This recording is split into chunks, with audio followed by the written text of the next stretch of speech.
In today's video, I'm going to teach you how to allow users to edit their submitted Microsoft Forms 2026 tutorial.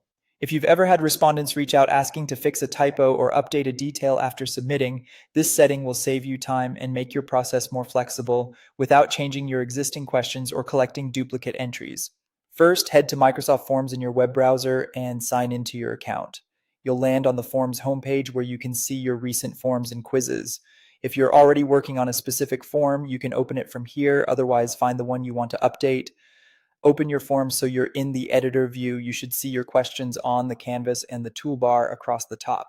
This is where we'll adjust the response behavior. Next, look for the settings option. It typically appears as a gear icon in the top right of the form editor. Click it to open the settings panel. This panel controls who can respond, how responses are handled, and what options show up after submission. In the settings panel, locate the section labeled Options for Responses. If it's collapsed, expand it so you can see all available toggles related to how respondents interact with your form.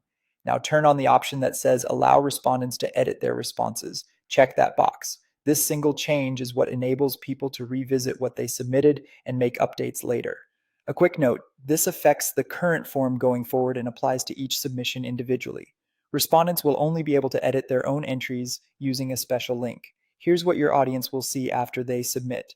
On the thank you page, a Save and Edit Later button will appear. This generates a unique edit link tied to that specific response. Encourage respondents to copy or bookmark that link right away because it's their key to come back and make changes without starting over. When they return using that link, they'll reopen their original response, make the necessary adjustments, and resubmit. The updated submission replaces the previous version, so you won't end up with duplicates. Edits remain possible as long as the form is open and the response hasn't been removed. Before you share your form widely, it's a good idea to test this flow yourself. Submit a sample response, use the Save and Edit Later link, and confirm that edits behave as expected. That's all you need to let users edit their submitted Microsoft Forms quickly and safely.